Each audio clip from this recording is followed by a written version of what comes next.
All right, guys, here we go. Solving two-step equations. The big goal is to be able to solve multi-step linear equations. There's that example of that multi-step linear equation. So again, we've done numbers 1 through 3. This is the fourth thing we got to learn how to do, solving two-step equations. All right, so here we go. We're solving for x, and I'm just going to start by drawing my line. I'm not sure if I mentioned this last time, but I think last time at the end of the last video, we did have like terms on different sides of the equal sign, but we were not able to combine them. What we did is we made one of them disappear or turn into zero, turn into the number 0, right? And so how we did that was, let's make that 4 turn into 0. So we're going to use the subtraction property of equality. And so we're going to subtract 4 from this side, subtract 4 from this side. Again, when I make something turn into 0, horizontal line, always. Just get used to that. It makes everything neat, clean, structured, and it makes it's a lot higher probability that you're going to get the correct answer. So this is now 0. The 2x is going to fall down. And now look at this. Like terms here on the same side of the line or the equal sign, right? You have a negative 16 and we're adding a negative 4. So signs are the same. We're going to add the numbers in. We're going to keep that sign. That's negative 20. That's case 2 right there, right? And then 2 and x, they're multiplying. I want that 2 to turn into a 1. So I'm going to turn it into a 1 by, remember, dividing both sides by 2. Now that 2 divided by 2 is 1. 1 times x is x.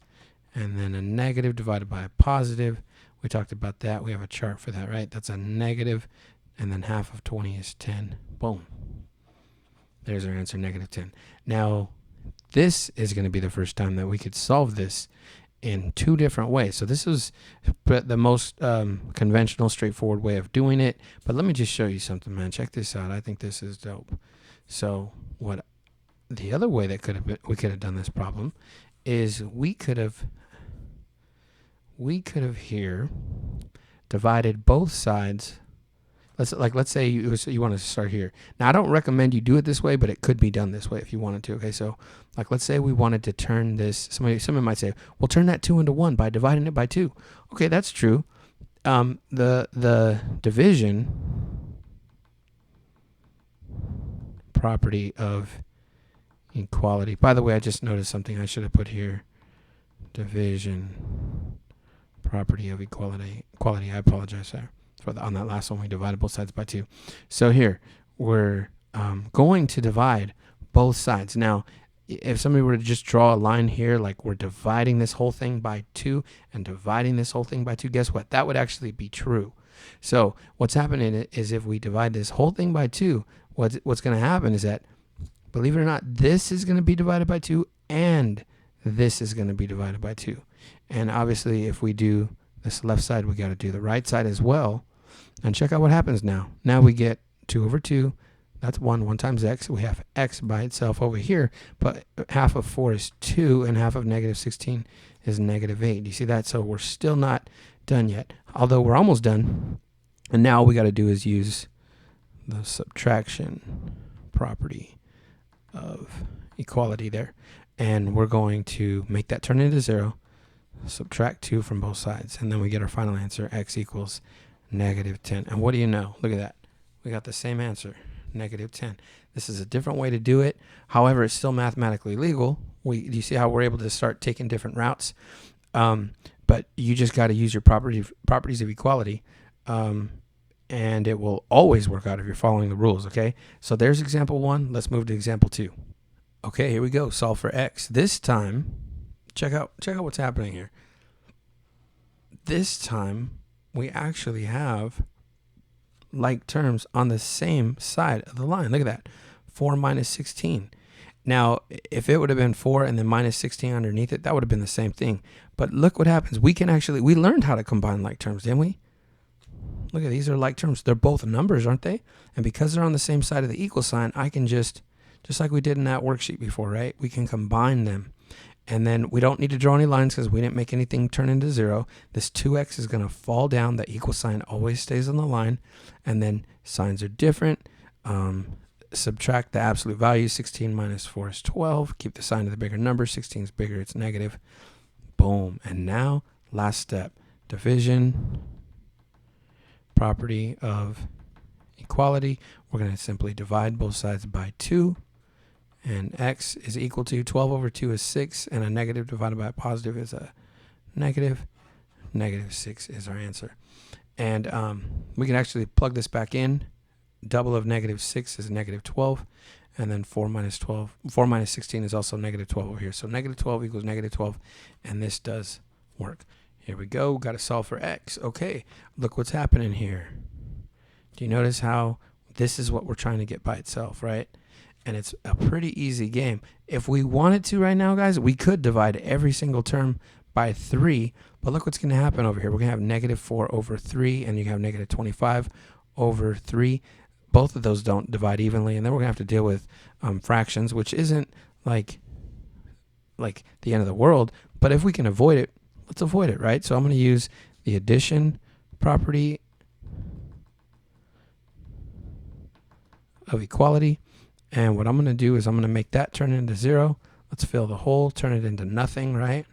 And again, when you make something turn into 0, horizontal line always comes through.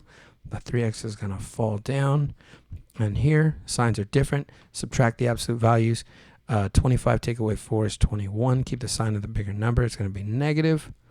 And then we just got to do the division property of equality. Look at me, I'm getting sloppy over here just putting the division symbol. Okay, last step. Divide both sides by 3. Bring down the equal sign. 3 divided by 3 is 1. 1 times x is x. We can bring that x down. Negative divided by a positive is a negative. 21 cut into thirds is going to be 7. Boom. By the way, if you haven't memorized your multiplication tables, man, got to get those things down. Practice it, okay? All right, there's example 3. Off to example 4. Solve for x. Let's draw our line on the equal sign. And look what's happening here. We got like terms. This one's a little tricky. So the like terms are actually here, right? And I don't know why. Sometimes that negative, people think this is a negative 5, but it's not. Remember when it starts and there's no sign to the left? That means this is positive. So our goal is to get this x by itself, the negative 6. This is plus a negative 6, but that negative 6 is being multiplied by x, right? I would say the easiest thing by far to do is make that guy, let's wipe that guy out. So then we almost have x by itself, right? Let's make this turn into, let's make it disappear.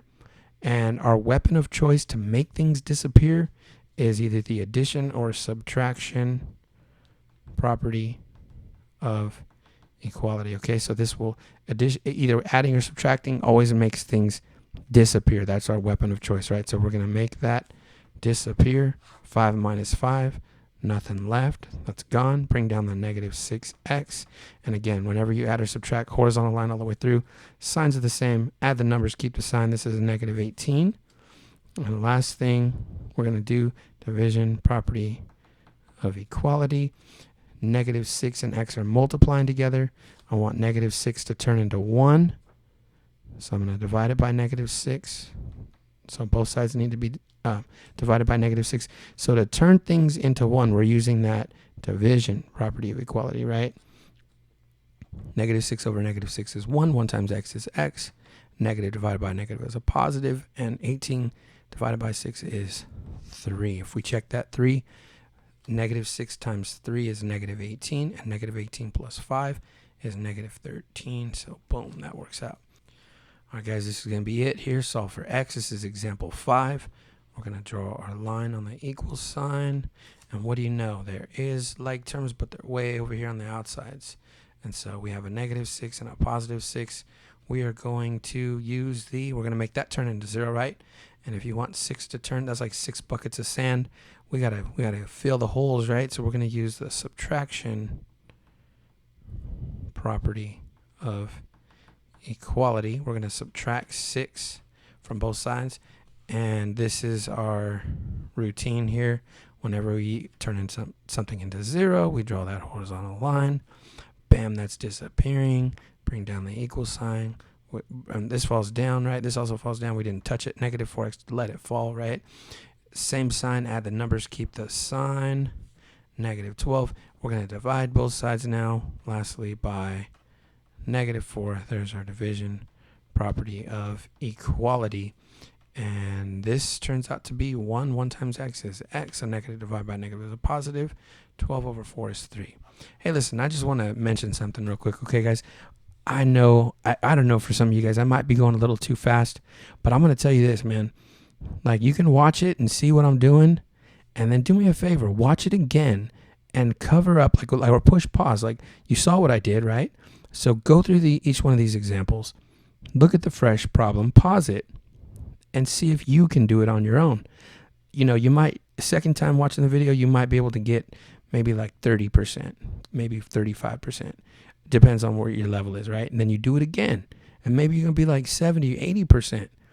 And I'm going to tell you, the more you practice, the better you're going to get. And if you're making little mistakes, just watch it again. You'll see the little things you're doing wrong, and just play the game, man. You just got to put in that time. You got to put in the effort. I'm going to tell you right now, things in your life that are going to grow are going to be the things that you are going to water. If you're going to water video games and being on your phone, you're going to get real good at just doing those things, right? But if you put your time into this math, you put the blood, sweat, and tears, and you make mistakes, man, it's okay. Remember, everybody that's good at something, they all started from nothing, and they made their mistakes, but they kept on going, and they got better. So you got to be positive. You got to pick yourself up when you fall. We all fall, but keep on moving, all right? And I'll see you in the next one.